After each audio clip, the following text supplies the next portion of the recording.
A big hello to everyone who's decided to tune in to today's GPVWC 2025 Academy Series Hungarian Grand Prix.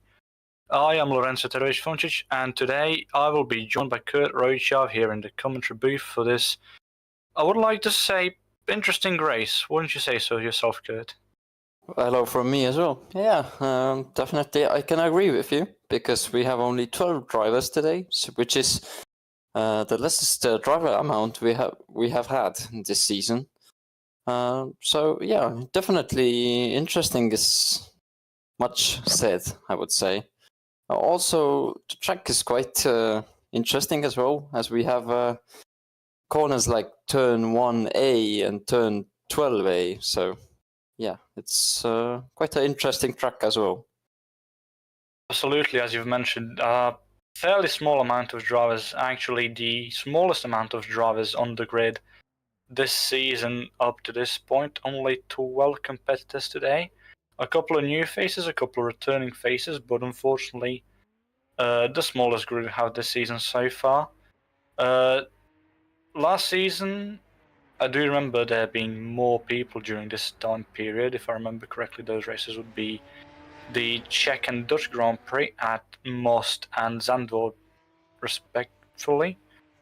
Unfortunately, this year I haven't had as much luck. If anyone remembers Mogyorod 2 weeks ago, only 13 people took to race 1 and 12 to race 2, if I remember correctly from the results on the league website, which you should definitely go check out to keep up with the news from the career ladder series above. But yeah, the track itself as well, I do remember while stepping up for commentary duties for Formula Sprint 2 last week, fairly difficult track to overtake on. There's not many options to overtake on this track. Many people have tried to find new ones with varying degrees of success. I do remember a couple of dive bombs into the chicane in Sector 2, most of them unsuccessful, but the prime position for overtakes appears to be turn 1 and 3.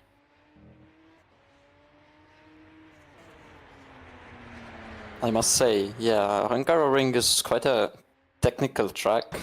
Just no way to just overtake people. If you're not close enough going on to here where James Andrews is, the start-finish straight, into turn 1 and after turn 3, then yeah, good luck getting past anywhere else. But definitely on this track, tire wear will be a huge factor, as I felt in Formula Sprint 2, of course. So yeah, I would say for newcomers it will be a really big challenge. But if you overcome the challenges first things first, then yeah, rest will be easy. So yeah, it's better to start from challenging part, I would say.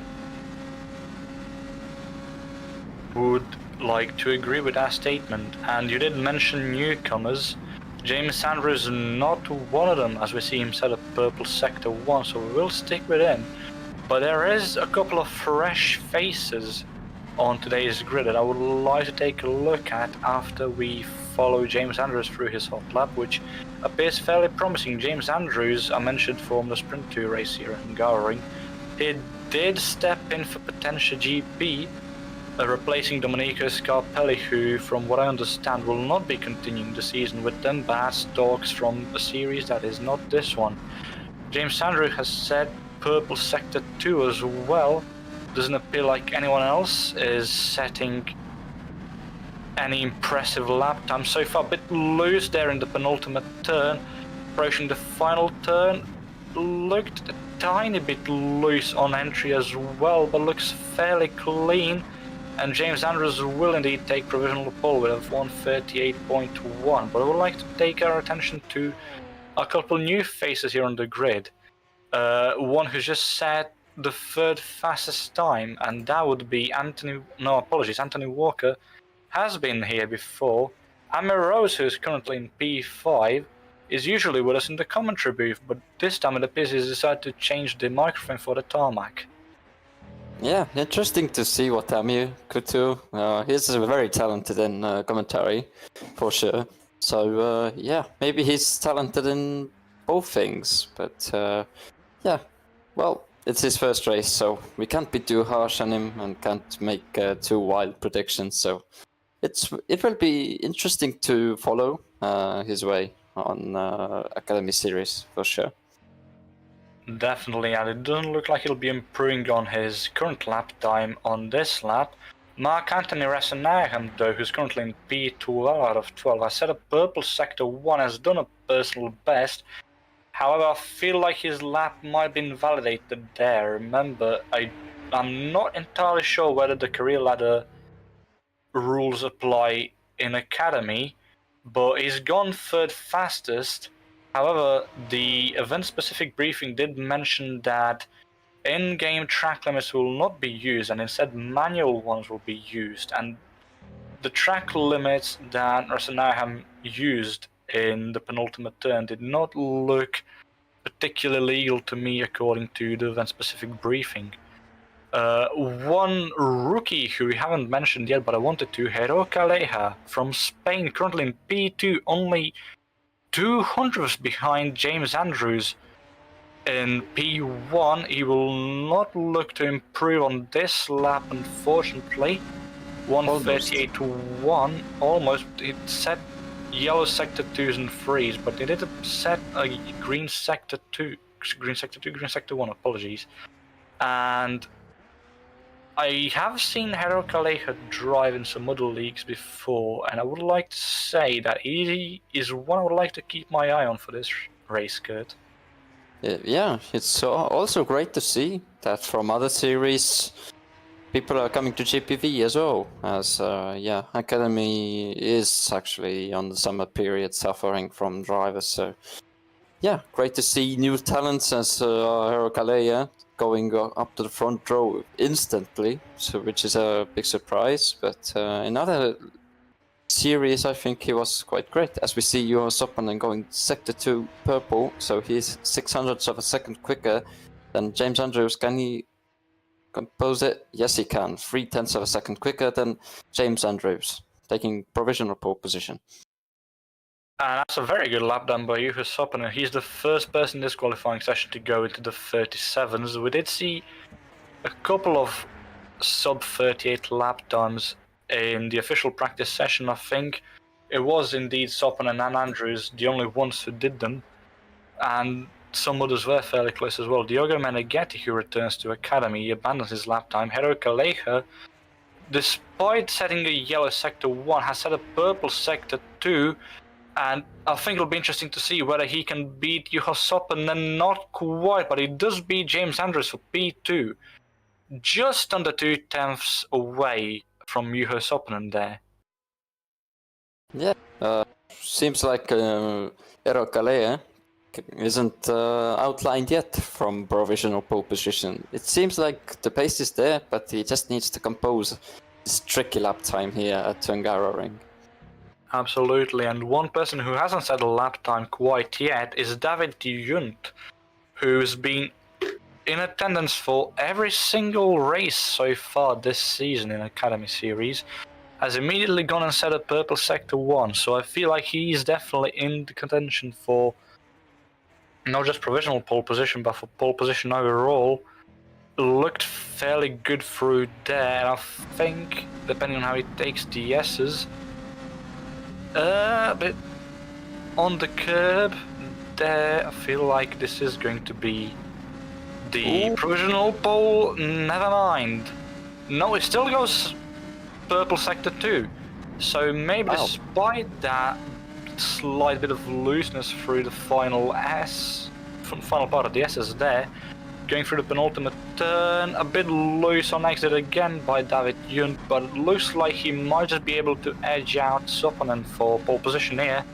Jiri Kratochel in the meantime goes up to P2, just over a 10th behind Soppanen, and Junt meanwhile takes pole position provisionally from Soppanen, a 10th faster than him.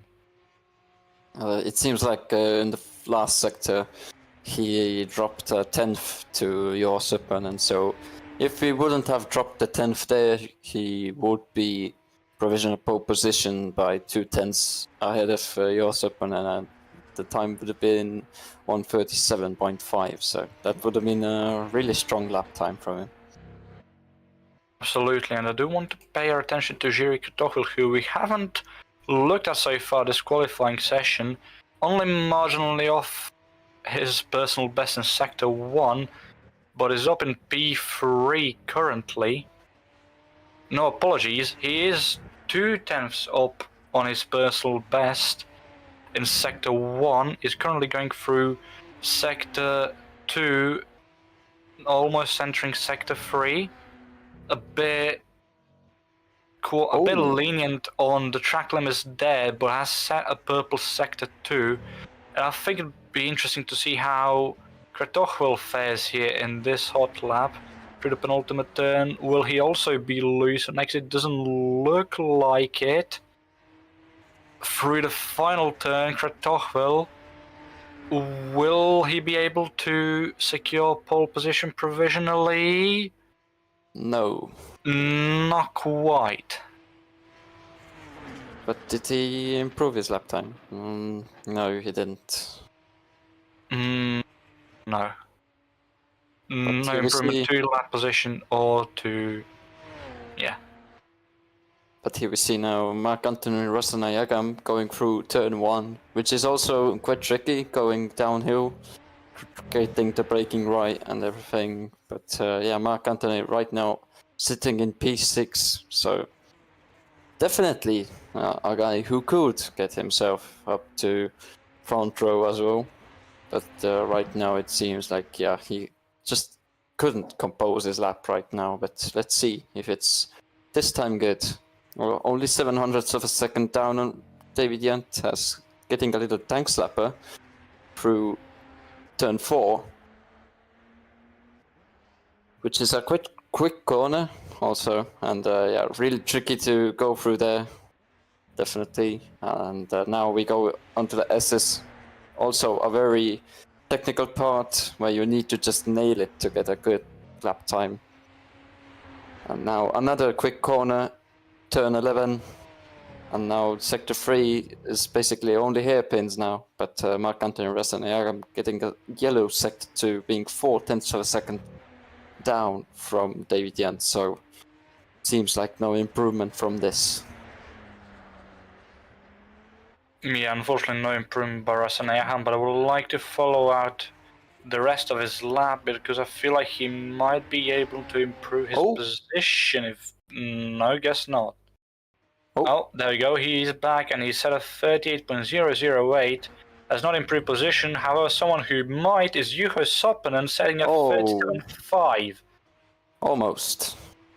Almost, but not quite. Purple Sector 1s and 2s, unfortunately yellow in Sector 3, and that's a pattern I remember seeing in Formula Sprint 2 as well, where most drivers on their hot laps, after a couple of tries, would have yellow Sector 3s. They would improve fairly well through the first 2 sectors, but will lose quite a lot of time through the final sector, so it looks like it's plaguing these drivers as well.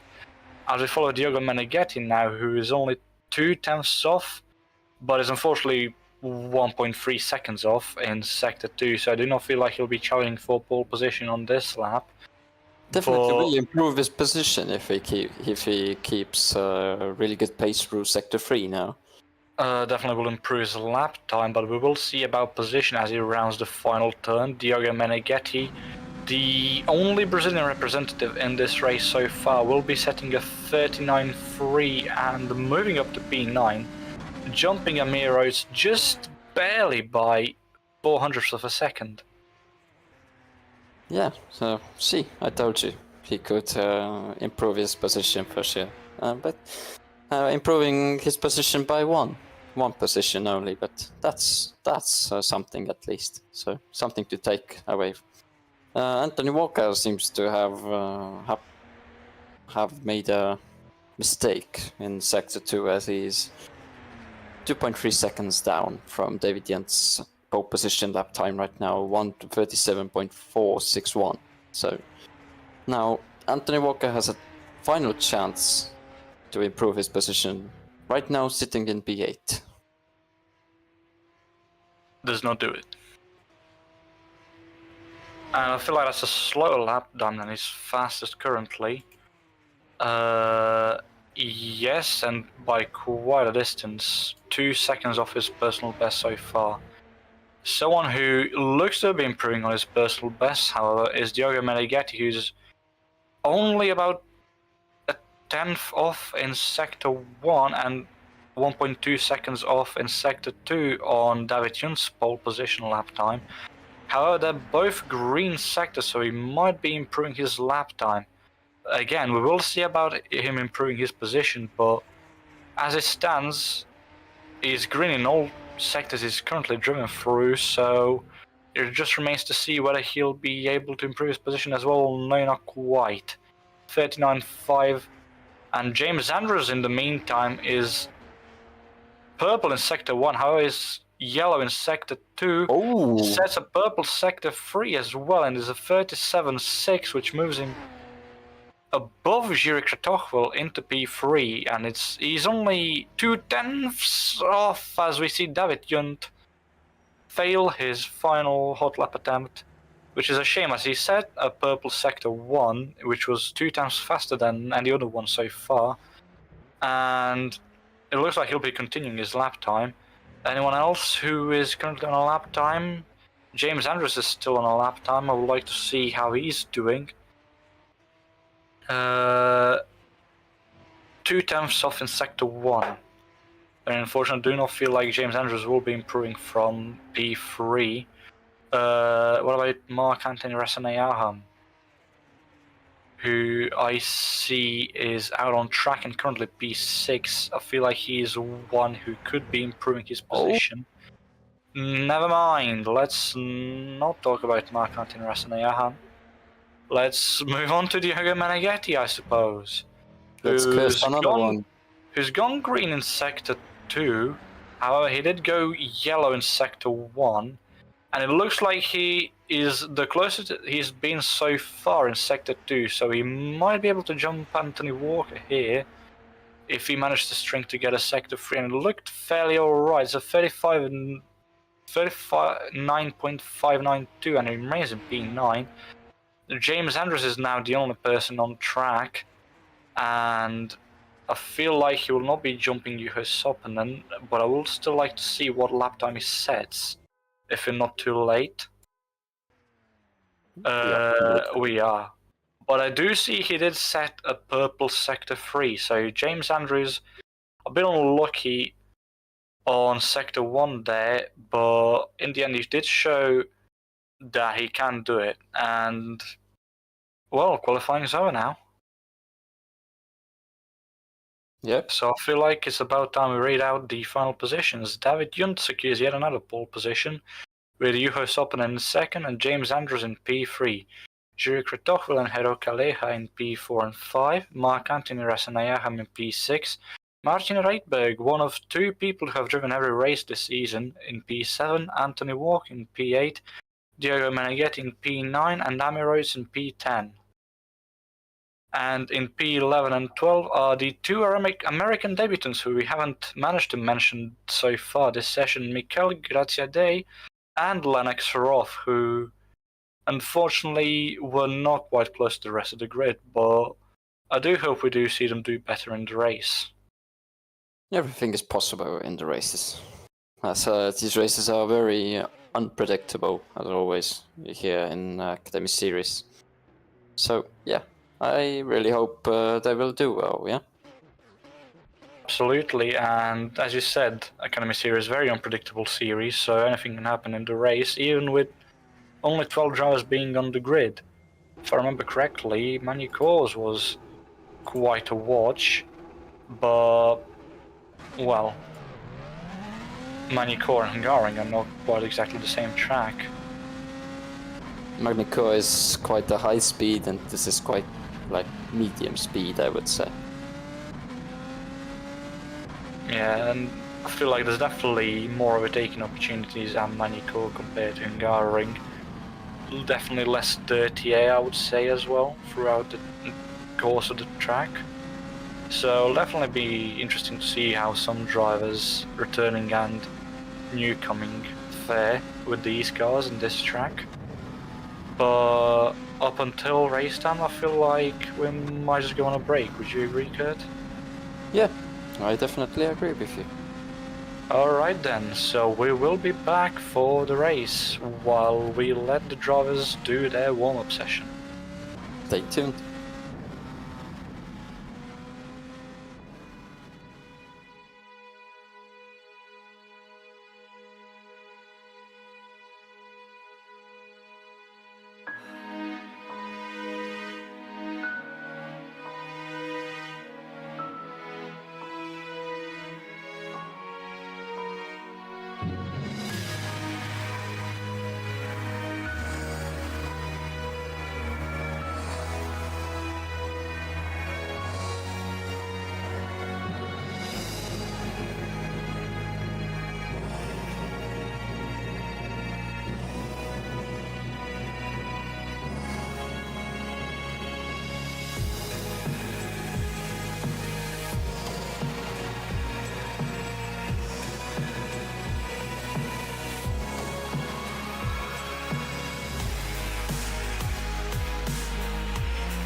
Welcome back to the Hungaroring for the 2025 Hungarian Grand Prix for GPVWC's Academy Series. I, Lorenzo Eterovic-Funcic, am back alongside Kert Rohtjarv as we see someone deciding to use the final seconds of the warm-up session to try and get a practice start in. Probably not a good idea while people still round in the final corner, but nobody in the end got hurt, at least in the game, so all's well that ends well.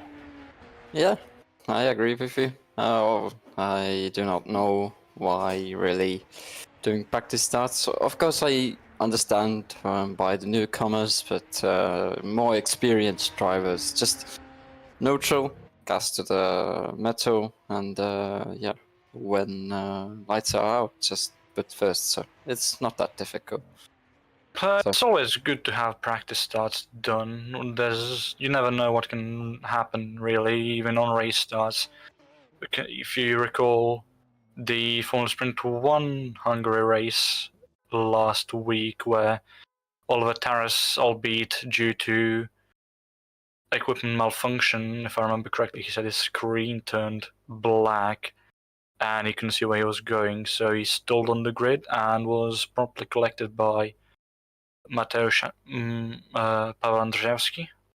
And if I remember as well, Lucas Filin was involved. Many cars were involved there, but even though that was an equipment failure from Oliver Taras, unfortunately, it's always good to have practice starts and just to be sure that even without equipment failure, that you do not get involved in something like that. Yeah, that for sure. We have also had a very interesting failure during Academy race. I do not remember what race it was last year, but actually Domenico Scarpelli. Oh, it was Silverstone. Now I remember. He told me after the races that his monitor's HDMI cable unplugged, so he couldn't see anything. So yeah, but he still drove and got it replugged, so yeah, he could continue. So that's a highlight to take from your career.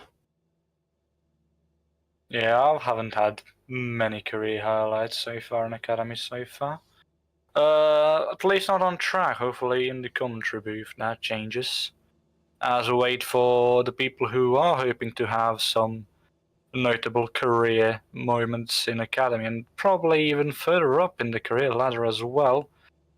They're all lining up on the grid and preparing for the formational lap. And do we have everyone on the grid? It would look like it. Yeah. Yes, we do. And now we're just waiting for the formation lap to start, which shouldn't take long. And as I mentioned it, we see the formation lap start. So Kert, I will leave reading out the starting order to you. Thank you very much. So, pole position for David Yant following on the front row is Juho Soppanen. On the second row we have in third James Andrews and fourth Jiri Kratochvil. On third row we have Hero Kalea in fifth, and sixth we have Marc-Anthony Rasaniagan. As in fourth row we have Martin Rieperg and Anthony Walker. On the fifth row we have Diogo Meneghetti and Ami Oates. As on the final row we have Mikel Graziade, and Lennox Roth. So yeah, not very much drivers, but still some drivers, so we gotta be happy about that as well. We can have something to comment on still.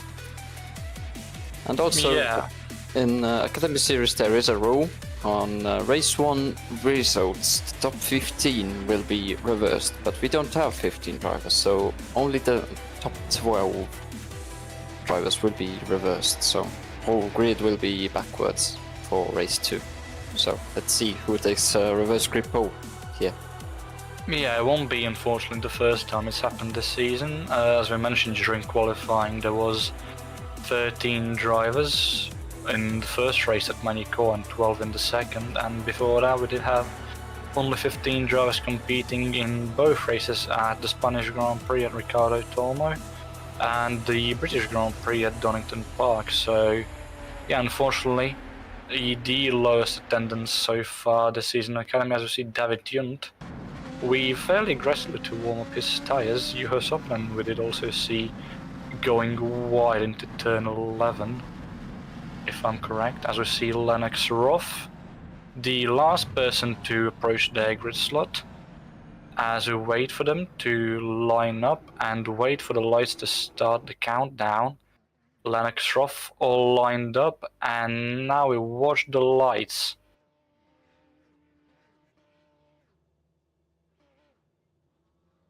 As one turns on, followed by the second, third, fourth, fifth, and all the lights are out, and we are underway here in Hungary for the first race of the Hungarian Grand Prix for the Academy Series, as David Junt is off to a flying start, and Juho Soppinen seemed fairly slow off the line, is now squeezing what looks to be Juri Kratochwil there. He's fallen now to 6th to defend his second possession, as he's failed to do that, and Hero Calais has climbed from 5th to 2nd in the span of one corner. And that's a very good start by the Spaniard. Juho Soppinen still in 3rd, Rasaniagams moved up to 4th, as now Kratochwil and Andrews are battling for P5. It's thanks for James Andrews. Oh, as I see someone else go off into the wall, and they've lost the front wheel. That's Amir Oates. Oh, and that's unlucky. That's unlucky for Amir, and I'm fairly certain that James Andrews has sustained some sort of damage as well, and Mikel Graciadei seems to either have sustained damage himself as well, or he's just getting to grips with the car still. Looks fairly slow. Doesn't look like he's got... No, that steering wheel looks somewhat at an angle, so I feel like, unfortunately, Mikel Graciadei has not had the greatest start to his GPVWC career, and looks like he's suffered damage already. Amir Rose has definitely suffered damage. He's without a front wing, and here we see. I want to see what happened here, because was he tagged by someone? No. Yeah. Hmm. It seemed like Andrews just lost it by himself there. And just Amir just didn't have anywhere to go really. I would like to see, because I think Mikel would like to see what happened to Graciadei, whether he had damage himself or whether he was just getting to grips with the car as well. Nothing so far. Yeah, he's just getting grips. No. He's just getting to grips with the car. I would like to see that accident between Andrews and Kratochwil later on in the race. And Soppinen in the meanwhile going through turn 2 as Juho Soppinen went through the outside to overtake Calais up to P2 again. Soppinen's fought back to his P2 fairly quickly, but the question now remains whether he'll be able to catch up to David Junt, as Junt has already built a 2.3 second gap to Soppinen behind. I feel like Aleja will not give up so easily on P2, although Kratochwil is fairly close to Kaleja as well, as close as Kaleja is to Soppinen. So I feel like this is going to be a three-way battle for P2 if Soppinen isn't able to peel away from the two drivers behind him fast enough, as we see Kratochwil go fairly wide there out of turn 10, I think that would be, yes. Martin Reitberg in the back in P5 and Meneghetti and Andrews close behind. Speaking of, Andrews has fought back fairly quickly up back to P7. It was P11 if I remember correctly. So it seems like his car is totally fine. Doesn't seem like he has sustained enough damage to hamper his driving abilities, and he looks to be aiming for P6 soon enough, as Meneghetti is trying to eye up where to overtake Reitberg in front and is not quite successful, and has lost time there. He's gone fairly aggressive on the curb on the exit of turn 1, and James Andrews has closed that gap quite a lot, and now approaching sector 2. Andrews is only half a car behind Meneghetti, although I don't think he'll be trying any moves just quite yet, unless Meneghetti makes a mistake like that again. Ooh. Very close to the rear end of Meneghetti there, and he had to back off so as to not hit him, and down turn. That's a giant dust cloud there. And that was Erik Dochwell on the grass on the outside of the chicane there. And James Andrews, as I was saying, unfortunately had to back out so as to not hit Meneghetti, and I feel like if he didn't have to do that, he would have been on for an attempt on a move in the chicane, as Meneghetti in front was very loose there through the middle of turn 9. And Andrews seems to be closing down that gap again. The dirty air showing itself here at the Hungarian the same way it did in the previous 2 races of the previous 2 series. Andrews very close now to Meneghetti and goes wide into the final turn, although he's managed to swing it back around. He'll have to get as much slipstream as he can here to even fathom a move on Meneghetti into turn 1. It seems like he's getting a decent amount of it, but no, too far behind. He'll have to focus on turn 2 and 3. As Meneghetti a bit loose on exit there out of turn 1. Andrews still trying to make it work, but Meneghetti is still too far away. Meneghetti though goes a bit wider through turn 2. Andrews still not quite close enough though. Yeah, in Hungaroring you just need to survive the dirty air, because you will get it basically for the whole lap, and it's just killing your tires, and it's really tricky as we see Meneghetti going a bit wide, and it's giving a chance to Andrews there, but yeah, his outside line is a bit quicker through turn 5 there. Yeah, not quite close from Andrews there yet, although he's getting very, very close. Despite the dirty air through the S's here, is still as close as he was before them to Meneghetti. In fact, looks closer, and if he's managed to pick up enough slipstream, even though it's a short straight, if he was just a tiny bit closer, I feel like he could have been on for a move for turn 10 there, although now he'll have to focus on turn 1 again. Have to focus on getting the best exits and entries into the last 2 turns. It seems like he's getting them better than Meneghetti in front has been, and he's now a slipstream battle. He'll have to try and get as much slipstream from Meneghetti in front, more so than Meneghetti is going to be getting from Reitberg in front of him, and doesn't look like... And Rosanayagam going at it, as Rosanayagam does a half spin, and yeah, loses the position again, unfortunately. Just drinking a bit too late there. As Martin Reitberg and then Meneghetti here going at it. So it's a three-way fight for P5. As Meneghetti now and Reitberg going side by side through turn 4. And Andrews and Meneghetti both pass. As Meneghetti and Andrews are still side by side going into the chicane, yeah, turn 6 and 7. Oh, Andrews is a bit loose, and they are still side by side. And is Andrews through? He is. Andrews is through to P5. A little contact there. But a contact doesn't look like it would have given either driver too much damage, but that was some fine battling from the trio we see in front of us here, Andrews, Meneghetti and Reitberg.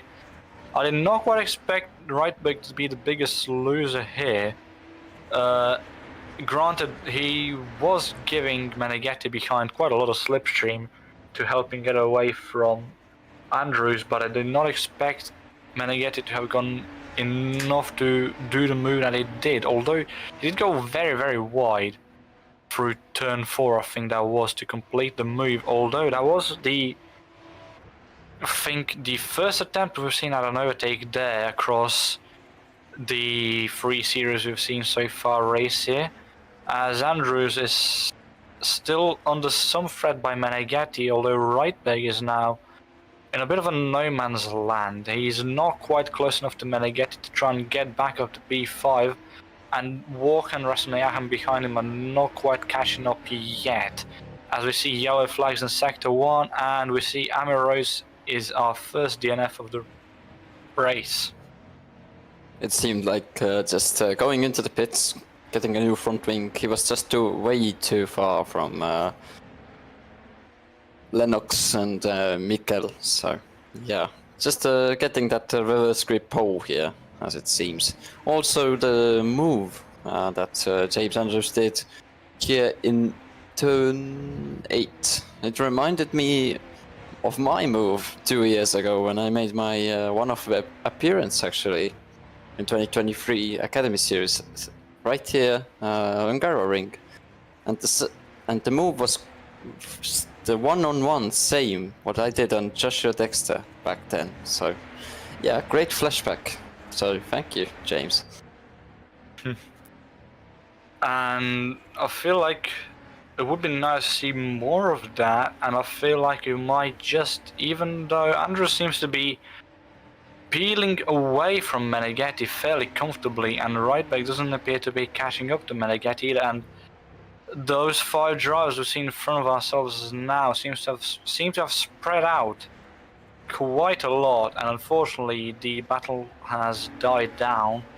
Andrews, Meneghetti, Rydberg, Walker, Rasenaham all have about a second gap in between them. It's a second between Meneghetti and Andrews, second and a half between Meneghetti and Rydberg, 1.9 seconds between Rydberg and Walker, and then 2.5 seconds between Walker and Rasenaham. Unfortunately, that battle has died down, and the smallest gap between 2 drivers now is the one between Meneghetti and Andrews, and that is also just above 1 second. So fairly tame race now as we reach the halfway point of the race.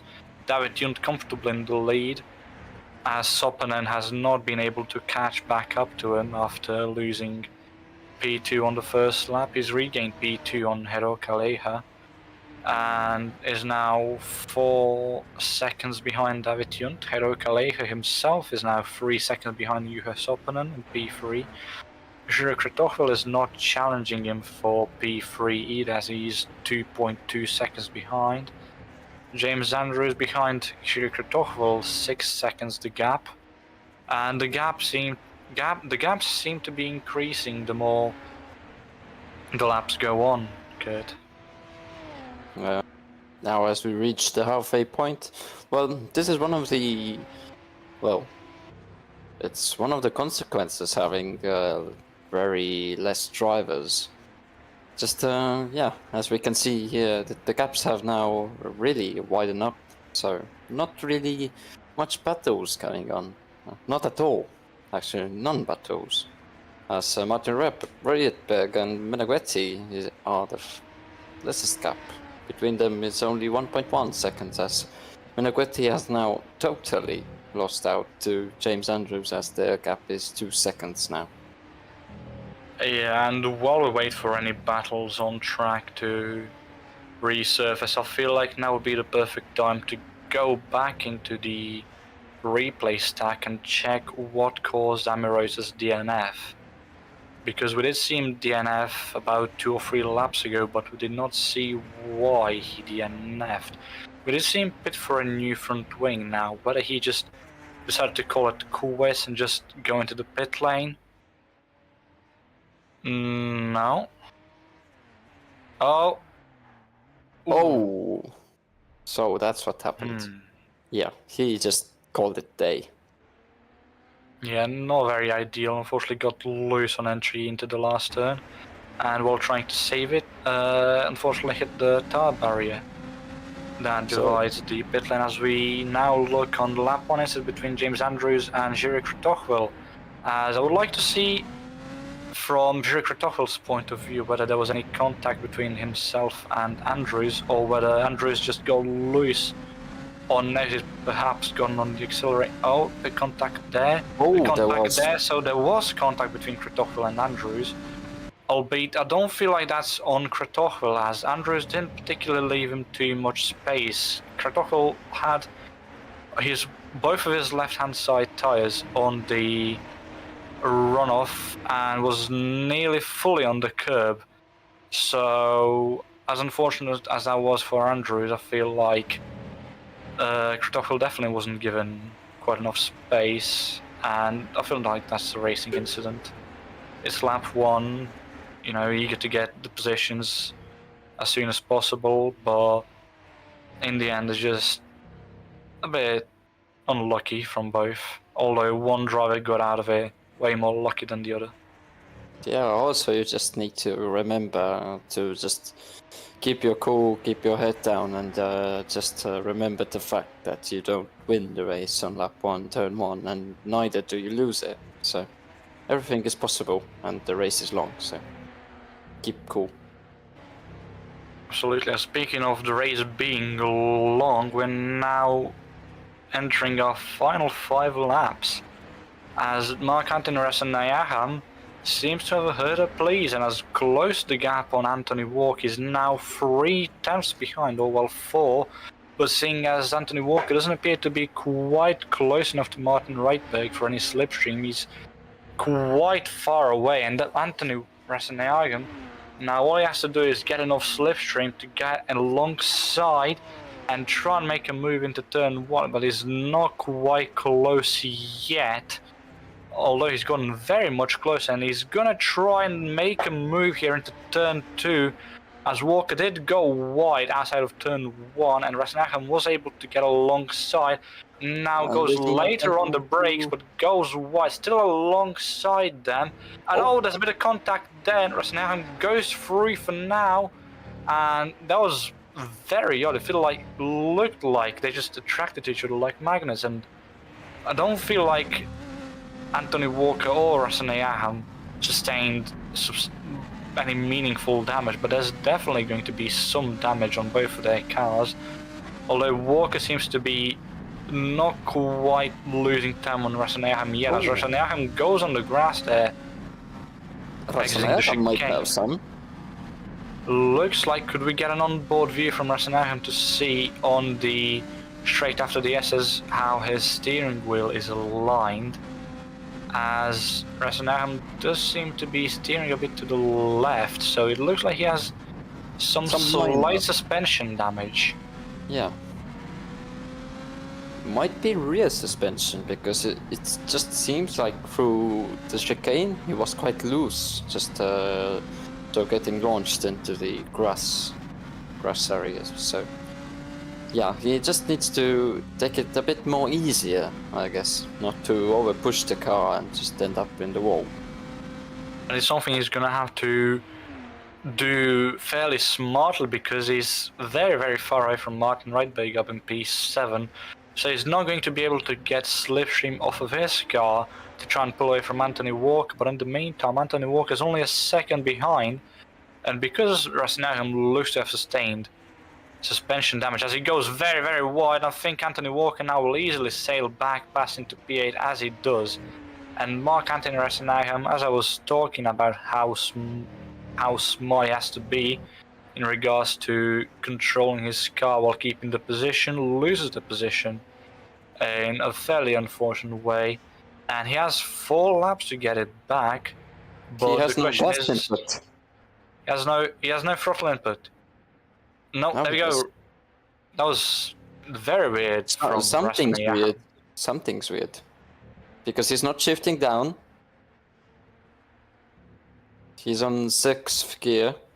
He's not shifting down from 6th gear, and he's just coasting through the turns. He's not having any throttle input or brake input through the turns. He just remains in 6th gear. And is this some strategic way of getting reversed onto P2 maybe? So making moves in race 2 perhaps? It could definitely be that, but if it is that, then that is a very, very poor way of doing things, and I feel like Resanayahan, as much as I understand his frustration on the damage he sustained, I feel like intentionally coasting around the track with no pedal input in 6th gear, just barely strolling around just to drop back into P11 so you can get P2 in reverse grid. Might be not damage actually. Because in Formula Sprint 2, what I felt, the tires were just dropping off. So this might be tire related, why he was struggling so much. It could be also tire related, but he's coasting on the downhill through turn 1, and I feel like the tire wear is unfortunately not the thing in play here, as we see he's just Well, not barely right now, putting yeah. in. He's just putting just barely any throttle input in, no brake input at all. He just keeps coasting around the turns in 6th gear, and this is a sad state of affairs, in my honest opinion, to see. Despite the Yeah. fact this is the Academy Series, the only non-career ladder series, I feel like Rasenaham, despite not having the brightest results, has definitely shown at times that he can definitely be a solid backup driver, if anything, for any Formula Sprint 2 team, and to see him doing this is fairly sad. As we turn Yeah. our attention to someone who has raced already in Formula Sprint 2 this year and has won races in the Academy Series this year, David Junt, a bit loose there, and it might just be that Rasenaham not the one affected by tire wear, but Junt might be, Kurt. Yeah, it just seemed like Rias just decided, okay, my workday is ended now. You do your own thing. I'm gonna go on a vacation, so just suffer these 2 laps. But yeah, it seems like David is really suffering with his car as well, as the Seppanen now has fallen 4 seconds. And Kaleha has caught up to him, so not only Junt and Rasenaham are affected by tires, as well is Juha Seppanen. He does seem to be struggling from tire, and Henrik Kaleha has closed the gap that you mentioned. And going down the start-finish straight, Henrik Kaleha will have immense slipstream, and we might have a battle for P2 on the final lap, or well, the final 2 laps on our hands. No, the final lap, sorry, as David Junt has passed the finish line, and we are now on the final lap of the race. And Henrik Kaleha is still in the slipstream of Juho Seppanen. He's getting enough slipstream, he's moving to the inside. I feel like he might be able to stick the move. Seppanen turns in fairly aggressively, acting like Kaleha is not quite there, despite the fact he was. Kaleha didn't have much room on the inside, and Kaleha might be trying a switch around here. No, Seppanen closes the door fairly effectively, and Kaleha will have to sit behind Seppanen and wait for a mistake now, because this part of the track upcoming is not somewhere you can easily overtake unless the driver in front of you makes a mistake. Wide from Juho there, as Henrik Kaleha as well. Yeah, just slips around. And look both to be suffering from tire wear now. Henrik Kaleha might have pushed too hard to catch back up to Juho Seppanen, as we see what looks like Lennox Roth, who is a lap down now officially, and doesn't look like he'll be catching up to Marc-Antoine Rasenaham, who did drop behind Gracia Day in the end. Is Marc-Antoine now driving again? He looks to be, as the gap between him and Gracia Day seems to be closing now, as David Junt will in a couple of moments cross the finish line to finish first place, but I would like to keep watch on this. Will Henrik Kaleha manage to force a mistake out of Juho Seppanen, or will Juho Seppanen be able to stay with a cool head and keep P2? And it looks like he will. Juho Seppanen retains P2 and Henrik Kaleha finishes P3, and they both lap Lennox Roth just before the finish line. So Lennox Roth lapped by the top 3, as Mikael Gracia Day has been overtaken by Marc-Antoine Rasenaham. And I don't feel like, unless Marc-Antoine Rasenaham makes another mistake, that he'll be losing that P9. Martin Reitberg and Diogo Meneghetti in P6 and P7. Reitberg didn't quite catch back up to Meneghetti, and Andrews and Kratoff will finish in P5 and P4 respectively. Anthony Walker in P8, Marc-Antoine Rasenaham rounding through the first part of the S's, and has left Grazia Day fairly comfortably far behind him, and I think Mark Anthony Rasenham, unless he decides to lift and coast through the final sector, he'll fairly easily retain P9, and that was very much an odd thing to see from a driver, what he did earlier. This is I- something I really want to ask him if we have got the chance later on. What was this Absolutely. about? It's definitely something that I've not seen happen before in GPVWC. The only thing I can possibly think of, if it's not either intentionally bottling his position so he can get a better reverse grid starting position, or his tire wear, or him just being frustrated. The only thing I can think other than that is perhaps he underfueled. This could be something. Yeah, I totally agree with you. This might be something. It That could with be fuel. It could be him underfueling, but that is something that if we get the chance, we'll ask him personally. But for now, after race 1 and David Jun scoring yet another victory here at Hungary, you have Sopanen in P2 and Herokaleche on his debut in GPWC Academy in P3. Jiri Kratochel in P4, James Andrews in P5, Diogo Meneghetti in P6, and Martin Rydberg in P7.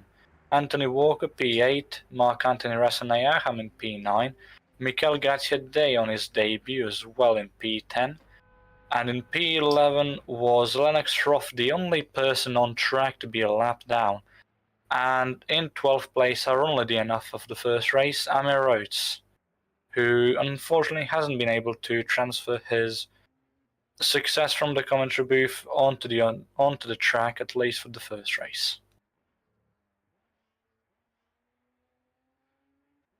Whoa. What can we say about race 1 then? Very interesting. Definitely. Not on the top of the field, but definitely huge question marks going around Mark Anthony Rasenham right now. What was it actually about? Maybe it was underfueling, maybe it was something else. But yeah, for now we do not know. Definitely something that I would like to ask him if we get the chance, if he decides he wants to have an interview. But yeah, now that race 1 is finished, all that's left for us is to wait for race 2. And I feel like now is a good time for us to go on yet another break, as I feel like it's good to have a bit of a break between the races, as I feel like there's not much we can talk about in between the races. Totally agree with you. Alright then, so we will be back for race 2, so please do stick around. Stay tuned.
Welcome back to the Hungarian for the second race of two tonight of the Academy Series 2025 Hungarian Grand Prix here at GPVWC.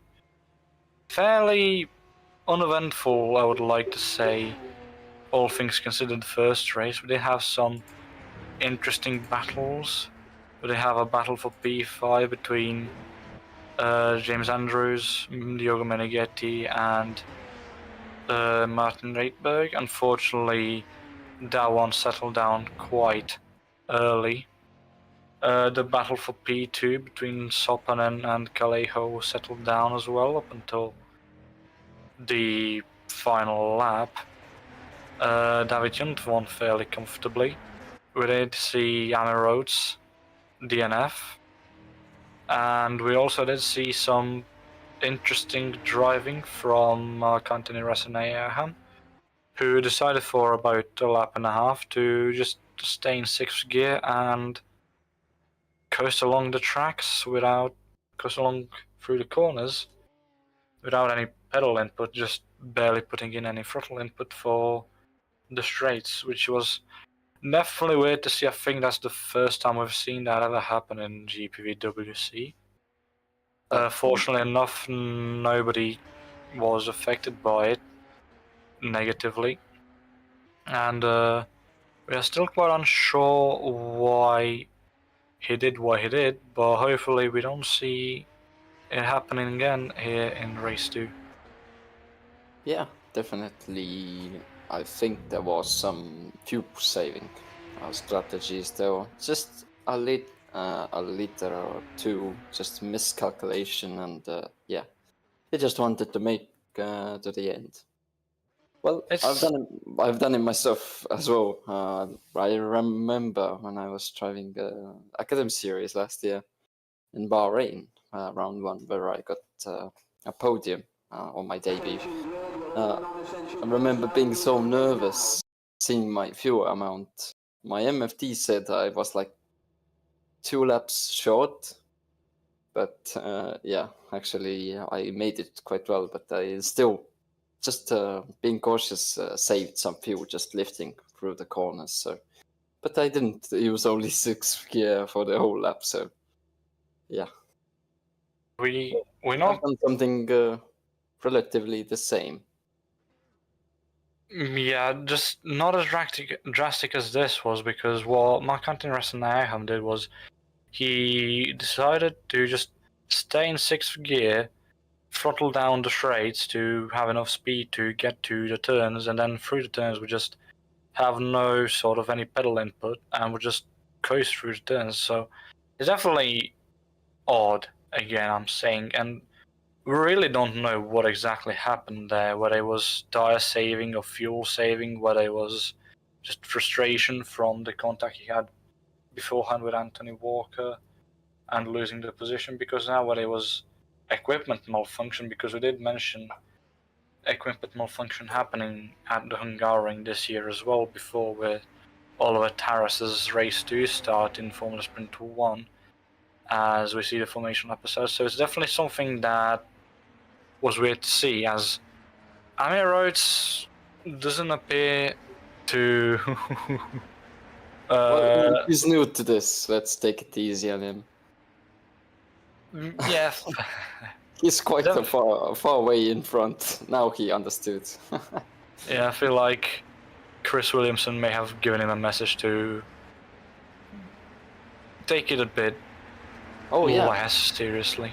I already forgot. He's in a voice chat with Jant Sopanen and Kert, so I think they said something. They might have. But as we see Camerawork in P1, we might as well see who else is on the grid. Lennox Ruff and Mikel Graziadei, the two debutants in P2 and P3. And in P4 is Mark-Antony Rasenajaham, Anthony Walker and Martin Reitberg in P5 and 6, as Diogo Meneghetti and James Andrews in P7 and 8.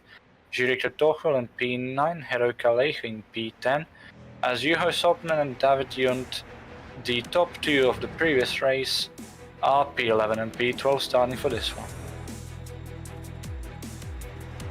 It will be definitely interesting to see, as always with race 2 in Academy Series, how well can the fastest drivers get through the slower ones that are in the top of the field this time around, as the quicker drivers are in the backfield. So yeah, it's I would say it will be, well, race 2 is always really interesting to watch in every series, as every series in the career ladder has some kind of reverse grid system. So yeah, I really enjoy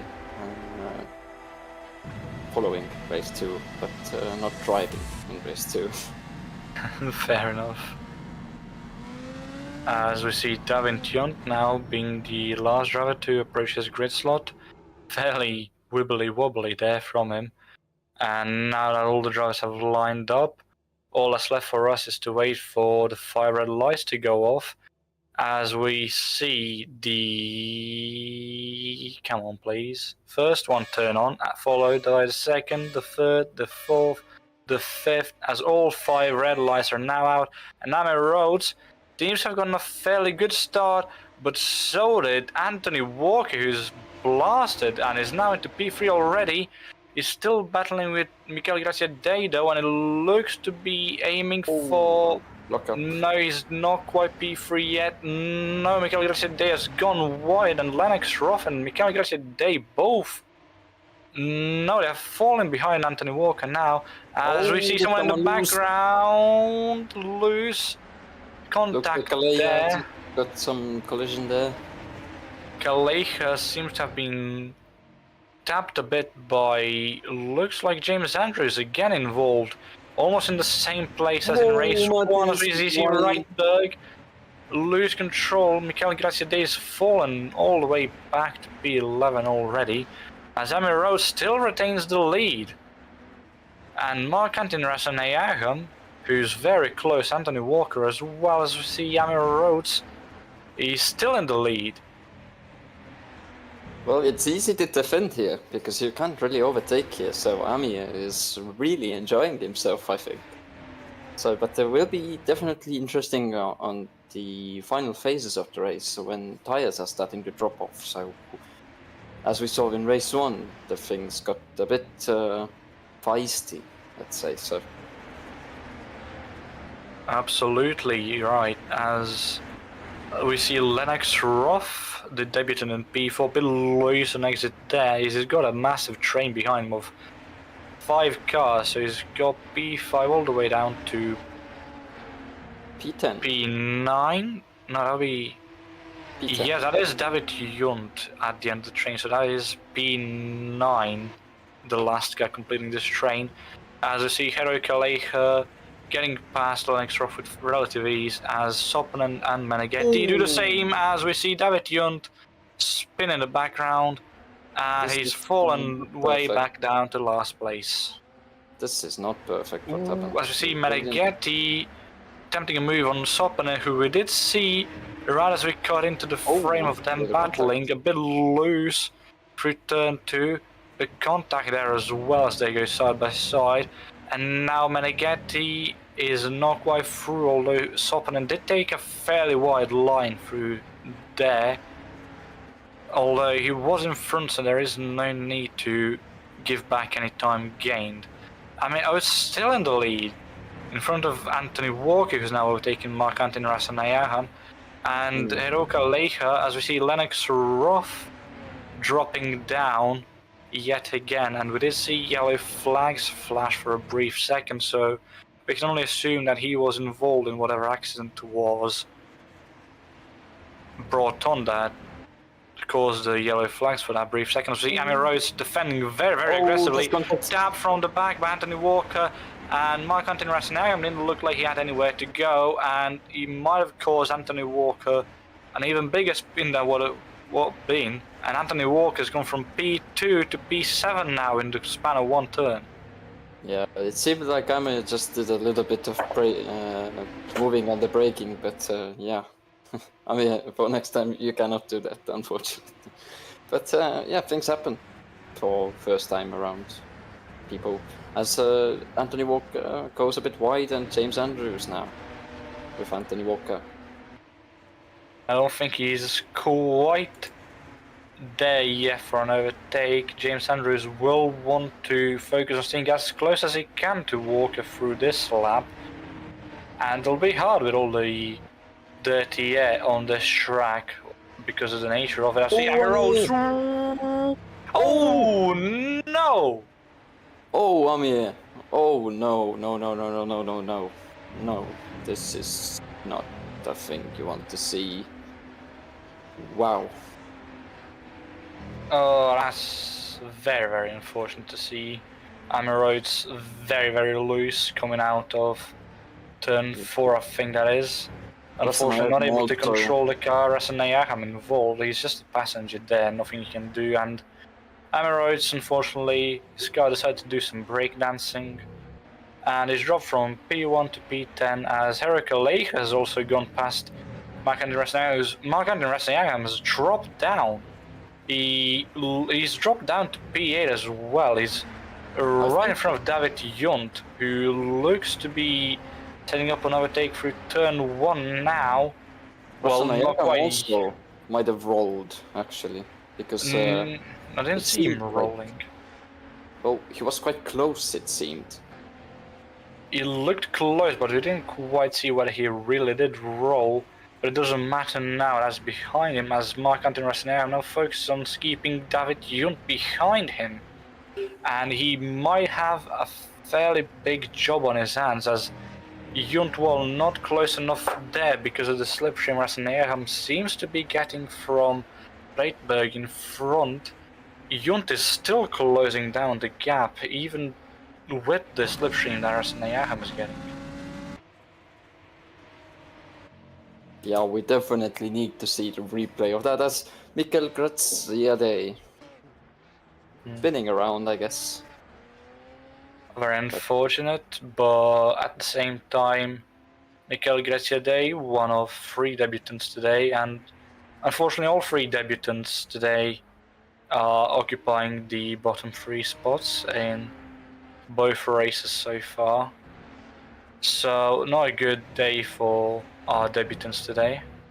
Yeah, but who is on the lead right now? A debutant of Galea. So you're right, actually. My apologies to Hero Kaleha, who I've completely forgotten about, who's done amazingly for his GPVWC Academy debut, P3 in race 1, and currently P1 after the first 5 laps of the race.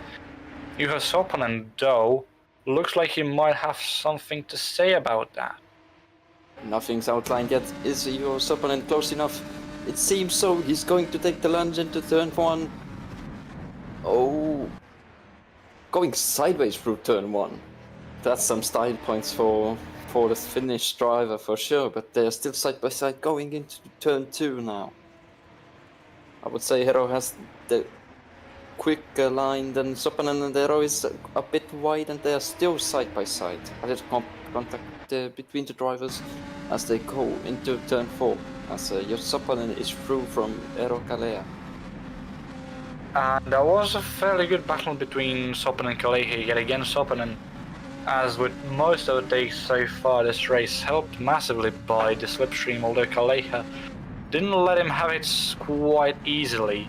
And I feel like if Meneghetti is not able to get close enough for the duration of this race, we might have the battle we did for P2 this time for P1, as Meneghetti also seems to be dropping now. He was gaining in the first part of the S's, but now, because of dirty air, or it could just be dirty air or less confidence, but it looked way slower than Kalehe through the S's there, although Kalehe did go fairly wide there, and Meneghetti is now very close, and he'll be hoping he gets enough slipstream to get past Kalehe through to turn 1, although Kalehe himself will be getting slipstream from Sopanen's car in front, so yet again a big train is going to form here, with Kratochvil not far away from Meneghetti as well, and Andrew's not far from Kratochvil either. Seems so, yes. So right now, really interesting battles for the podium positions, as Kratochvil taking extra from the tarmac here at Hungaroring, and Diogo Meneghetti and Hero Kalea, as you said, are already fighting for it. The gap is only 3/10 of a second, as Sopanen and Hero Kalea's gap is already a second, so it looks like Johan has this all under control, as Diogo Meneghetti goes a bit wide through turn 4, and now let's see if Diogo Meneghetti can overtake earlier than the start-finish straight or on the start-finish straight. I do not think he'll be able to, however, Oh, he might get overtaken himself by Jiří Kratochvil, and he is. He goes wide through the exit of that part of the SS there. As James Andrews looks to be eyeing P4 now, and is not quite close enough. Meneghetti getting slipstream from Kratochvil in front, which cancels out in effect Andrews' slipstream. And Andrews might be hoping for a mistake by Meneghetti. Now, later on braking than Meneghetti was and faster on entry, but that just means he has to slow down more so he does not hit Meneghetti. As we see Kratochvil in the distance up ahead go wide on the exit of the last turn. but look at the dirt here that James Andrews was getting through turn 11. Just so much steering input, and that's what kills the front tires. As Meneghetti makes a mistake, locks up into turn 1, but it's a quicker acceleration from Meneghetti, so he holds his P4 for now against James Andrews. But now going into turn 2, Meneghetti again a bit wide. Is Meneghetti's fronts already from the half stage of the race are already done? This could be. But let's see through the really quick turn 4. Oh, Meneghetti a bit too much curb there. And losing again some time to James Andrews. And yeah, getting a bit closer, but yeah, now they are entering into sector 2, which is a really technical part of the racetrack, as well as sector 3. That is correct, but we did see overtakes happen here in the races that we've had today. We've seen one by James Andrews himself, if I'm not mistaken, and by Jiří Kratochvil a couple laps earlier. And James Andrews, even with Meneghetti's mistakes, is not quite able to get close enough to capitalize on them because of the dirty air. Although he might be able to now. He got alongside Meneghetti for a split second there, but had to back out so as to not cause a collision. And James Andrews seems to have gone a bit faster through the final turn. He's getting definitely slipstream off of the back of the car of Meneghetti currently, but he's not quite close enough to attempt to move, as Meneghetti himself is getting slipstream again off of Kratochvil's car. And Kratochvil seems to be fairly comfortable in P3 because Meneghetti can't get close enough as he's under threat by Andrews, who goes massively wide. And Kratochvil, as I was saying earlier, not quite under threat by Meneghetti yet, although he's not threatening Kaleha himself, and Kaleha is not threatening Sopanen. So, as it stands, the top 3 is fairly comfortable where they are. It's the battle for P4 as Meneghetti has a snap of oversteer and corrects it just in time before Andrews can get closer enough to capitalize on it through the chicane. Also, and this is not the only battle we are having on track, as actually Resna Jägerman and Reitberg are fighting. The gap is 0.6 of a second as well, as David Yunt and Anthony Walker are fighting for P6. The gap is only 0.3 of a second. Absolutely, and Yunt was considering something there, but he's not quite close to attempt anything yet. And I feel like if Yunt handles these last 2 turns well, he will be able to go through Anthony Walker fairly easily, as Walker does not appear to be close enough to get slipstream off of Andrews' car. And I feel like that's going to be the deciding factor. As we see, he was a bit loose on exit, but so did Yunt look as well, as Yunt moves to the right hand side to make a move on Anthony Walker, which he succeeds in doing before turn 1 as well. So David Yunt now clears Anthony Walker, and James Andrews clears Diogo Meneghetti, although only for the time being. Meneghetti is still there, although James Andrews holds out on the other side of turn 2 and goes up into P4. And now Meneghetti is still there. He will consider doing the move here. He does love that part of the track, although he's not quite there to attempt to move. He might be close enough for something through the chicane, potentially. No, not quite. And James Andrews, as it stands, quite comfortably in P4. the question is, now that David Junt has cleared Anthony Walker, for how much longer is he going to be in that position, Kurt? Do not know, to be honest, but yeah, as I was earlier saying, actually, it seems like Meneghetti is really struggling with his tires already, as well as the dirty air is not doing the favors to him as well. So yeah, oh, Meneghetti almost loses it again. And also David Junt isn't too far from Meneghetti. So yeah, Diogo really needs to push, really needs to use all of his power, physique to really just defend his position from David Junt, as James Andrews is doing some tire cooling strategies. Some Daniel Ricciardo Spielberg tactics there from James Andrews, who seems fairly comfortable now in P4, but as we approach the final 5 laps, I do agree with you that Diogo Meneghetti is now in a bit of a conundrum, because he seems to be struggling with tire wear and seems to have been struggling with it for quite a while now. So that means he either has to conserve his tires so as to finish the race properly, or he has to attack so as to not get overtaken by David Junt, who seems to be hungry to get back to the top 5 after having a spin very early on in the race, and he seems very, very close to Meneghetti already. Half a second is the gap. As we see, Tochel in the front went onto the grass out of the chicane, and that James Andrews is very, very close to Tochel now. This is also the same stage as we saw in race 1. The tires are starting to drop off on everyone. So this is going to get interesting, who is getting on the podium, because we cannot outline David Junt, because David Junt has the pace, he's showing the pace, but he really needs to clear the car in front, who is Meneghetti in front of him. He needs to do it quite quickly if he wants to battle for P3 himself.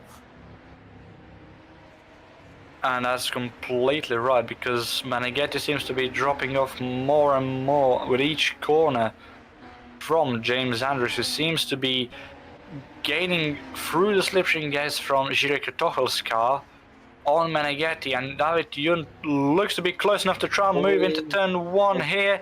No, Meneghetti not quite close enough for him yet. Although he's still getting the slipstream from Meneghetti's car, he might think of something here through this section. No, not quite close, and Meneghetti takes it fairly well and deters David Junt from any moves on this lap. Yeah, it's not really helping David Junt's race. As we see here, Jiri Kratochvil, in the meanwhile, is also struggling with the tires quite a lot. He doesn't have dirty air in front, does Jiri Kratochvil, so yeah, it really shows that even in the clean air, the tires are just dropping off, like just boiling under the car and just melting onto the tarmac. So yeah, this is not an easy track for the cars, neither for the drivers. So yeah, it's it really tests your strength. But yeah, David Junt now has lost some time to Diogo Meneghetti, as he's 9/10 of a second down from Diogo, as we have sector 1 yellow flag, and that's Mikel Graziade. And same place where he did, as well as Rasenayagam.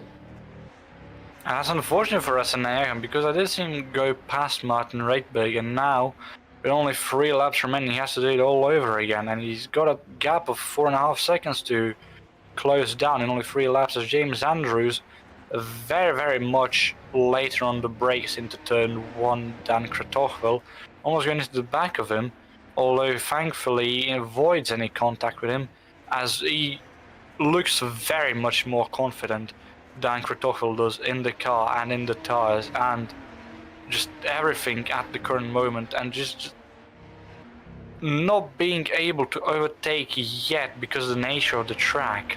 And Kratochvil looked closer to Andrews from that angle than he was really, but Kratochvil abusing the track limits and abusing his tires, it would seem, as we almost goes into the grass again, And Andrews looked like he clipped the grass the tiniest bit, not quite close, and Meneghetti seems to be gaining a bit on Junt, or might be wrong.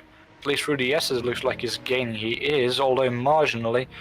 And now down the straight, Junt is going to close down the gap again with the slipstream gets off of Meneghetti, but it's not going to be enough, as we are going to enter the final 2 laps. Sopanen is out there somewhere, crossing the finish line as we speak, although he's in a world of his own for this race, so he's no what concerns us currently. It's the battles for P3, sorry, and the battle for P5 that concerns us, as James Andrews seems to be getting more slipstream than ever before on Jiri Kratochvil. Kratochvil moves to the inside to defend as Andrews clips Kratochvil. Andrews clips Kratochvil, as we see contact between Meneghetti and Kratochvil, and between Junt and Kratochvil as well. And Anthony Walker's gone past Jiri Kratochvil as well. That was certainly something I would like to take a look at again after the race is over, although we can do it now as well, as Jiri Kratochvil moved to the inside at a good time. What Andrews Andrews was taking the normal racing line, like he didn't know Jiri was there. I would like to see that from the onboard of both drivers involved. First, from Kratochvil, moves to the inside. Did she? Actually, I would say it's a racing incident because Jiri had space. So, did they both didn't know that they were side by side, or this is something interesting, I must say. Okay, yeah, I would call it a racing incident. It's weird because Kratochvil does have space, but at the same time that space is closing because Andrews is taking the corner as he would normally without a car there, completely ignoring the fact that he's sending a dive on the outside of Kratochvil, and at the same time Kratochvil's rejoin was fairly horrible, I would like to say, objectively speaking. No pedal input at all, and merges onto the track in the path of Diogo Meneghetti. I'm sure Meneghetti has sustained damage from that. Unfortunately for Meneghetti, he's not been overtaken by Junt yet.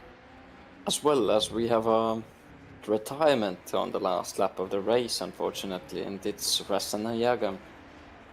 So, yeah, it's not a race to remember for Marc-Antoine Rasanayaga.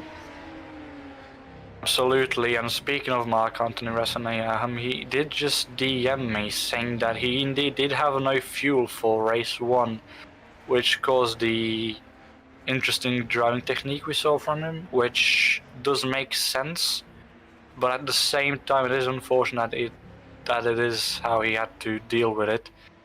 As we turn our attention now from Rasanayaga to Sopanen, who's in a world of his own this race, really, after getting past Eterovic-Funcic on lap 4, I think it was, has been comfortable for the past 11 laps. Looks like the tires are slowly starting to go away, but fortunately for him, the race is going to end after he rounds this corner. Juho Sopanen around the final turn here at Hungarian to collect yet another victory in the Academy Series. Eterovic-Funcic getting a second podium on his debut. James Andrews getting P3, as we see Mikel Graziadei being the lap car there. Diogo Meneghetti retains P4, and David Junt is not able to pass him. And they didn't look particularly happy with him.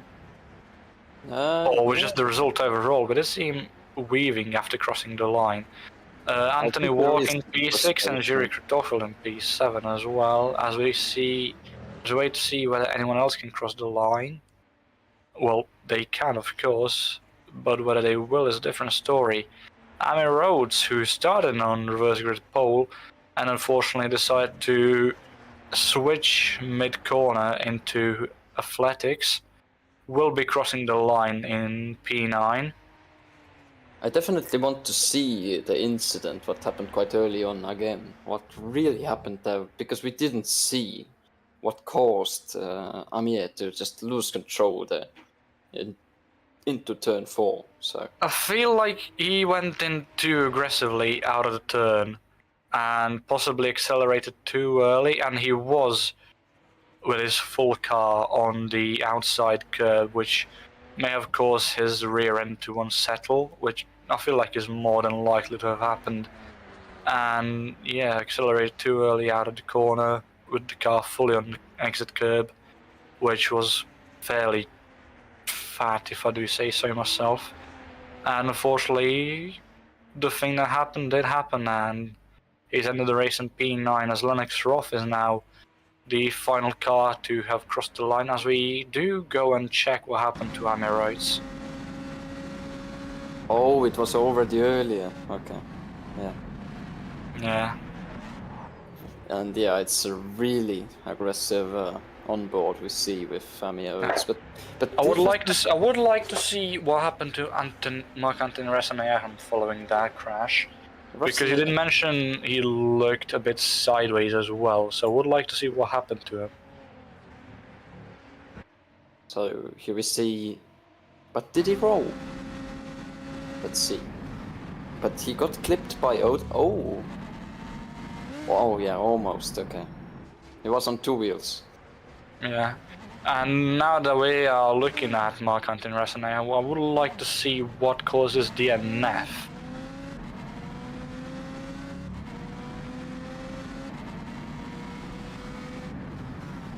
Which was I think that Fabian has pulled up the incident that. Oh. Yeah. Okay, this is yeah. I think the frustration just got to him. Yeah, which would be understandable. Yeah. Well, unfortunately, that is how he ended his race. For the win there, but yeah, really unlucky. In the end, yeah, very unlucky. And he was the only retirement of this race in P12. But the man of the moment is Juhas Opponen in P1. Herika Leich in P2, James Andrews rounds off the podium. Diogo Meneghetti and David Young in P4 and 5. Anthony Walker and Jiri Kratochel in P6 and 7. Martin Reitberg and Amiros in P8 and 9 as Rohtjarv rounds off the top 10. We mentioned already Marc-Anton Resanayahan was P12 and the only DNF of the race, and Mikel Graziadei, the only person on the grid today of this race to have finished a lap down in P11.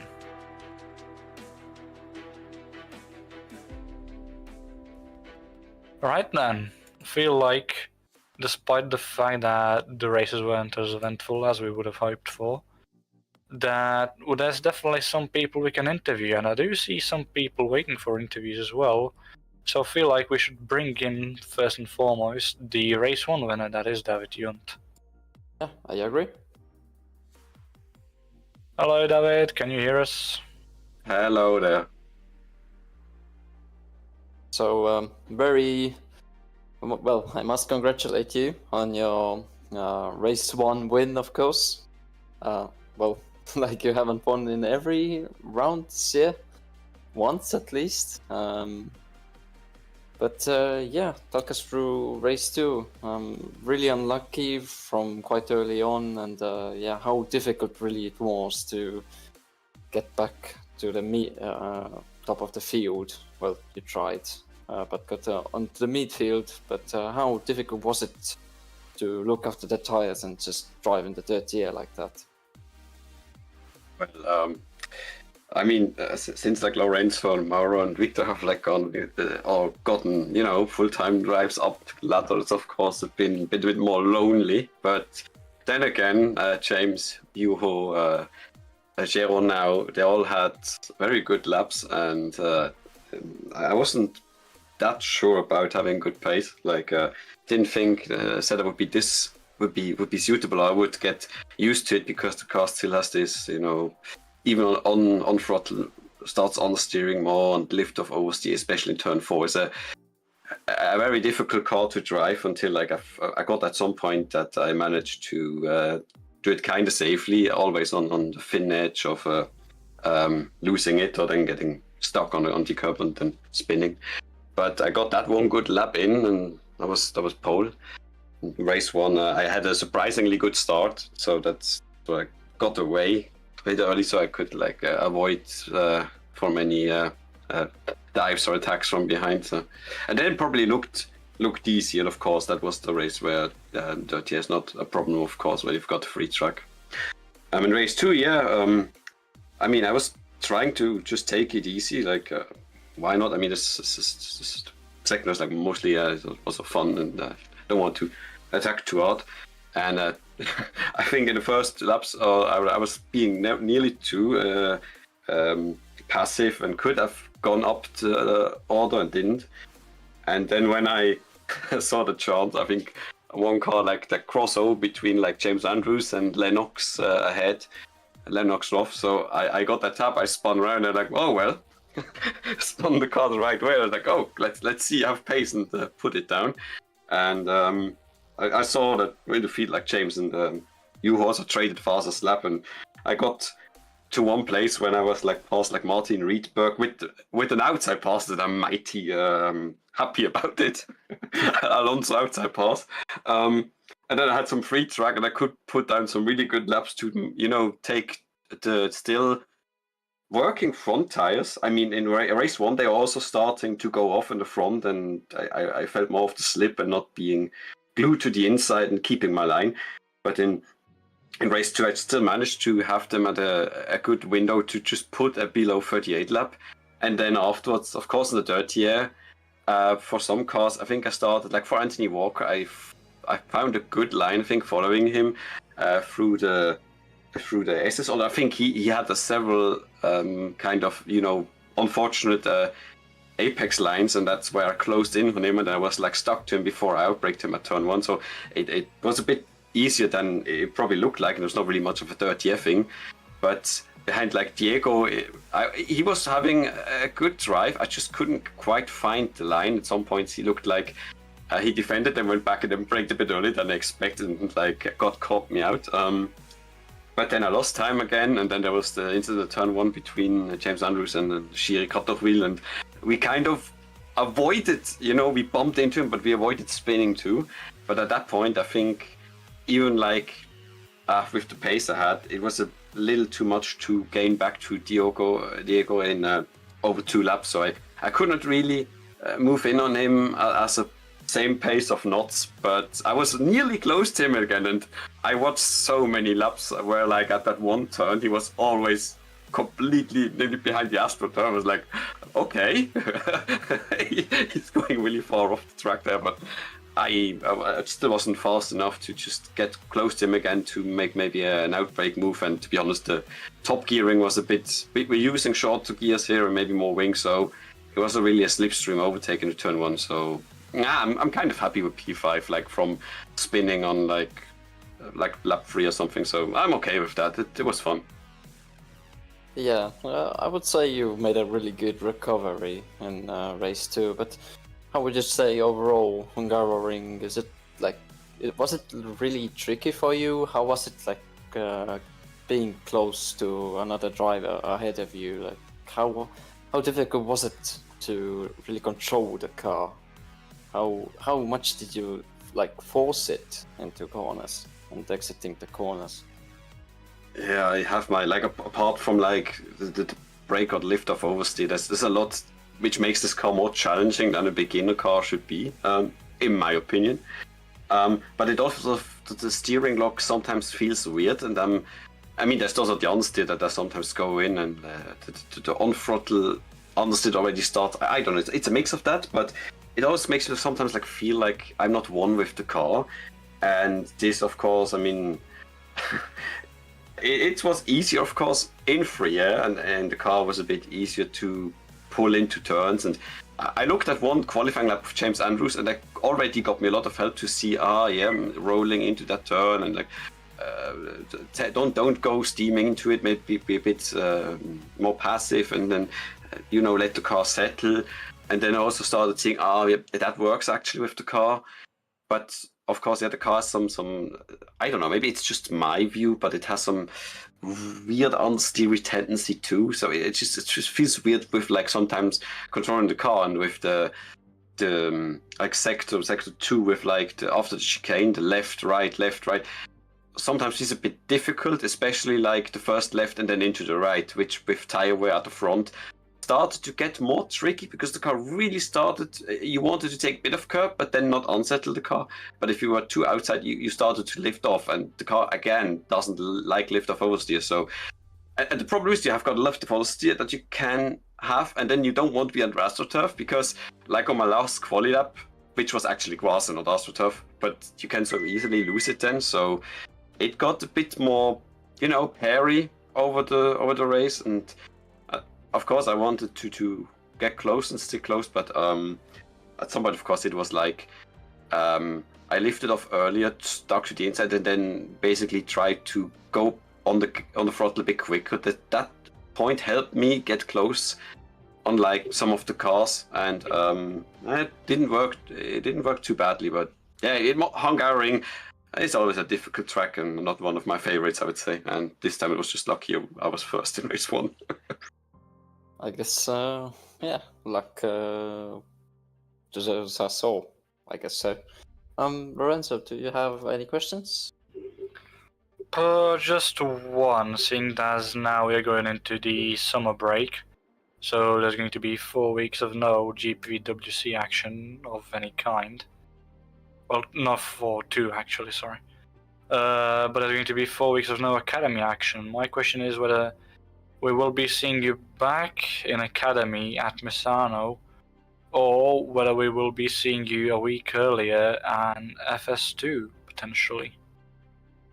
Well, I mean, I've had like 2 FS2 rounds at least. Like one was kind of good with a bit of rain.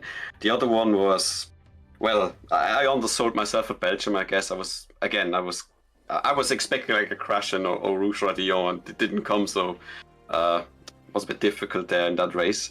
I mean, I'm still got like FS2 rounds left, so maybe even up to primary. But then again, as I think I said a Monaco, like I like the academy that we can still drive some like Misano. I'm kind of interested how it will be at Misano because we're the only ones doing it, and with the possibility that we like, I don't know, we could still see some first time tracks that have not been used, which that kind of showed up over like the recent times. It would be interesting to take part too. I mean, I've kind of started like an academy out, like the first round I just came in, and then I continued. But it would be like kind of nice to just see it out and kind of just have this nice streak of always being the top 15. I mean, if the less than 15, it's a bit less valued, I guess. But it's just like being consistent and showing up and such. And academy is just fun.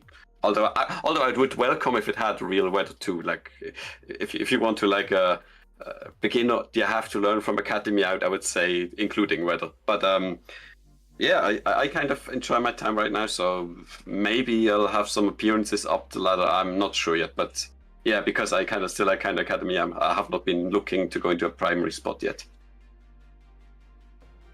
I see. Well, thank you for taking your time to be here with us for tonight, David, for both the races and the interview. And yeah, enjoy your summer break now, and we hope to see you in GPVWC once it comes back. Yeah, thanks, and yeah, good night, and see you after the summer break. See you too, hopefully. So, okay, so feel like we might just want to interview Mr. Race 2 winner Juho Sopanen next. So let's bring him in. And let's greet Juho Sopanen, our Race 2 winner, as we welcome him here to the commentary booth for an interview. Yeah, a pretty solid race for me. Race 1 and race 2. Of course, getting second in race 1, but a little bit of mistakes. Then in race 2, I said, "Oh, I understand it now." And race 2, from 11th on the grid, I started to make up positions, avoided all of the chaos, carnage, and in the end, got my coordinations right on the moves, and went on to win. And this one actually means a lot to me today because it's basically a redemption. It's now a 1-year anniversary of Academy Belgium, where I lost my win, and yeah, finally. Well, that's nice to hear. Kurt, do you want to ask anything? I will ask you the same question, I think, that I asked David about. Well, definitely redemption for last year Belgium. I remember it very well. Huge crash and Yeah. on the final lap, which was really unlucky with you and Ginaya. But tell me about Hungaroring overall. How was it for you? Was it easy, tricky, and how was the tire wear holding up? Oh, it was so easy. No, it wasn't actually. It was quite difficult with the tire wear. There was so much tire wear, and of course, I felt like already my hand was damaged from yesterday, but I managed to bring it home, bring it with pain and luck. Well, actually, skill also played into that. So yeah, it was all good in the end. Well, that's nice to hear. Will we see you earlier in the summer break, like in FS2, or? I mean, you saw me in FS2, but maybe a surprise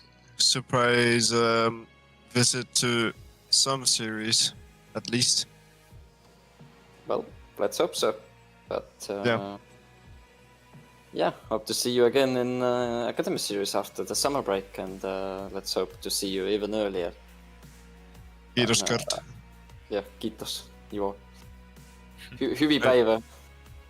Hyvää vitun päivää. Hyviä vitun päivää. Yep. But yeah, good summer break to you, and kiitos Juho again. Thank you, Kert. Kiitos. Ciao.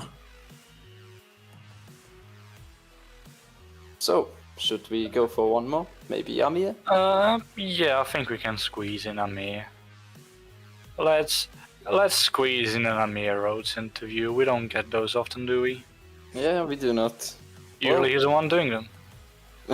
I mean, what can I say? I mean, that was pretty much a dream debut for me. I mean, did you see my qualifying lap? I got pole position, and then I managed to dominate for race 1. And then starting from the back of the field in race 2, I managed to climb my way up, and I scored another race win in race 2. So, honestly, a triple crown in the Academy Series. You don't see that very often, but I did very good. That might have been a really good dream. It would have been a really good dream, but enough from the fantasy land. Yeah, it's been very hard. I haven't raced online in about 5-6 years, so I've come in here with very cold feet, and I literally had a week to try to master the Academy car. It is so hard to master, and I just find it so hard to slip and slide, as you've seen. Qualifying was okay. I did do it on race field, too hard on race field, so I felt like it could have been higher. But the first race, I was just unlucky. I was just very unlucky for the first corner, and honestly, I don't think I should have full throttled, but I was just flying Rightberg up ahead, and it just touched the grass, and then I, lost my front wing.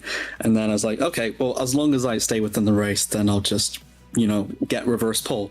And then lap 3, I hit my car on the pit wall, and I was like, nuggets, what do I do now? And so I was just stuck there thinking, do I really have to start from P12? And then imagine my shock when I got reversed pole despite retiring. Well, that's how things go in Academy. It's not like FS2 or... Yeah, it's just the whole grid. Well, just got reversed, so...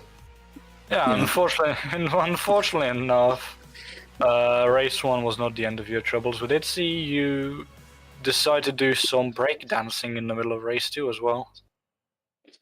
Breakdancing, you mean like defensive driving, or? No. I mean, when you decided to just have a barrel roll. Oh, Lorenzo, you're so good at these interviews. What can I say for race 2? I mean, I had a good start off the line, and I did have a bit of a moment with Anthony Walker. And looking at the replays, it's kind of hard to decide because me and Walker both have our different opinions on it. I think Kert also mentioned that I moved on a braking when I thought I didn't. So, but we're having discussions about that, and of course, this is my first time racing in 6 years, so I'm always open to learn. And the collision with Mark Anthony Rasenegam down for turn 4, I'll admit, completely my fault. I thought I could able to counter steer it. I just had the whole wheel on full lock to try and avoid through the racing line. Just couldn't happen. And I put on one of the most spectacular crashes in Academy history. And honestly, for a debut, I'm really happy with that. Well, I must say you're really good at both things. Being here, sitting like 2 hours here in broadcast room, and sitting in a car for 2 hours driving. But it's been really hard, honestly. And you know, whenever you're in the commentary booth for like so long, it's kind of hard to get into the mentality that both of you, because you two both have been academy drivers and also FS2 appearances as well, for like what goes into your mind. Oh, my bad. But you've also been team manager as well, Lorenzo. So your like spirit is on track as well, and it's so different from being on the booth and just driving for like 14 laps. Even though I was in the middle of nowhere, 10th, it was still like such an exorbitant process. And I'm not sure if you caught it, but like I even still made mistakes when I was on my own through turn 4 and turn 11. So that has been very fun. But overall, I'm quite pleased with it. Qualifying pace shows that I'm relatively in the midfield, along with many talented newcomers. Congrats to David Yunt and US Upland. They've put on, you know, extraordinary driving performances to clinch pole position, and they just make it look so easy, don't they? Well, they have do. some experience as well. They do, and you did mention some newcomers, so I would like to ask you from both the drivers and the commentator/media personnel's point of view that I would like to say, from my point of view, one newcomer who very thoroughly impressed today was Hero Calais, who got P3 in race 1 and then P2 in race 2. So what would you say as both a driver and as a part of the media team on him? I mean, you know, we're seeing like these new influx of drivers coming in, and the fact that, you know, they've came in right from the get-go. Like, we didn't even know where, for example, he was going to be in a monster field with veterans like Yunt and with Soppinen. And the fact that he's actually given them a run for the money, along with, you know, Anthony Walker and also James Andrews, which I've saw doing really good during the practice sessions. I think the Academy series looks very bright, especially during the summer break when, you know, a lot of people are away on holidays, and this is like usually the lowest of the inflow of drivers that we get. But honestly, for the people that are tuning in or like looking to scout talent for future GPVWC you know, rides, I think honestly it's both as a personnel and also now as a seasoned driver now. It's good. It's actually good. It would have been very worrying if I won race 2, because it just means that the whole field was terrible. But no, I crashed, rightfully so, and got 10th, which just shows the competitiveness of the field. Well, I feel like you can't put down your own personal mistake to the quality of the field. Like, and sure, there is definitely, objectively speaking, no offense, hopefully, there is objectively speaking better drivers on today's grid than you, but putting down the quality of the grid over your own mistake is not something I feel is just. No, it's not. It's not that I'm diminishing the standard of the field. I think the field has honestly been terrific, to even from like, you know, my perspective. And I was again on pace with a lot of drivers that have been newcomers, which is, you know, as a new driver is pretty good to have, because you have people to compare with and race with. I was not at all doing that. I was just laughing off because we've seen drivers in FS1 and FS2 with reverse grid just, you know, holding the momentum and done very good. But honestly, it was so action packed throughout the entire day, and I'm very proud for what the Academy Series has delivered indeed. but could we see a Nami Oates dominance soon enough in Academy? Never in our wildest dreams. We need him in the Come booth. on. Have some faith. I'm being realistic here. I'm already off the back foot, but I have shown promise. So I'll say it's up to anyone's speculation and interpretation to see where I develop in here. But as you said, both I'm maybe underselling myself, and maybe I am, but. It's just from my perspective, and you guys on the commentary group have a better perspective on the racing than I do. So I'm just looking forward to maybe coming back here again whenever time I'm available. And just hope I get a better grasp of the Academy cars next time. Well, when I He'll eventually come back after this year, then I'll accompany you in Academy, so I'll give you a hard time. For sure. Thank you so much, you two. Great. I've heard you guys over on the loudspeaker. Fantastic work on the commentary booth as well. Fabian, incredible work as always. Thank you for joining us here in the commentary booth as well for the interview, and thank you for joining us on track. It was lovely to see you on track. I know you were supposed to do Manico, and hopefully you did say you want to take a bit more time to learn the Academy car. You will now have 4 weeks to learn it for Misano, so hopefully we do see you at Misano. Yeah, it is Misano. I cannot wait. I bloody hate Misano, but I'll still give it my all. I definitely have some opinions regarding Misano from when I did Serie Corse Competizione League racing. No, you guys literally picked the worst tracks. You guys honestly picked the worst tracks for me. I hate Hungarian and I hate Misano.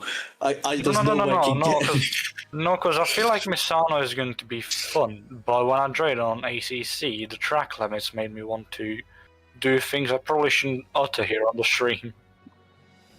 See, I can hear Fabian yawning in the background. I feel like we should wrap this up. We should fudge this up. You've still got one more interview left to go. Thank you so much. I feel like we're taking enough time, unfortunately, for Judy. Oh, that's unfortunate. Well, thank you all to the viewers that watched, and again, any complaints, just hit me with a DM. See you later. See you, Amir. See ya. Well, it was an eventful evening, and we got our emotions up. Well, our mood up, let's say so, with the really nice interviews that we had with Jan Soppanen and also our fellow colleague Amir Oates. What would Most you say? certainly. Yeah, absolutely. The races weren't particularly as eventful as I would have hoped for. That's partly down to the track and car choice, and partly down to the amount of fielded drivers, but unfortunately beggars can't be choosers, and hopefully in 4 weeks' time at Misano things change for the better, and we do see some more drivers on the grid and some more battles on the grid and some more action as well, and hopefully we see you, the viewers, back with us for Misano in 4 weeks' time. I have been Lorenzo Eterovic-Funcic, alongside me Kert Rohtjarv, and I do wish you all to enjoy your summer breaks, and I do wish you all to join us back for the remainder of the GPVWC seasons, not only for the Academy series, but for all the series that GPVWC runs, all the career ladder series, Formula Sprint 2 and 1, Super Lights, Super League, all the jazz. Also, cannot forget to mention Fabian Jungbluth, who gave us the video for the competition, and just had to deal with us yapping for 2 hours and 12 minutes. That is true. Fabian doesn't get the credit. Thank you, Fabian. Yeah, thank you, Fabian. You can't hear him, but he's happy. Yes, he is. I hope. There you go, your confirmation is good. But yeah, I feel like we've said everything we need to say, we've seen everything we need to see, and hopefully there will be more of it to see in 4 weeks' time, and through, well, up until, I think, the middle or the end of October. I've been Lorenzo Eterovic-Funcic, yet again, alongside me Kert Rohtjarv, and we hope to see you back after the GPVWC summer break ends. See you soon again.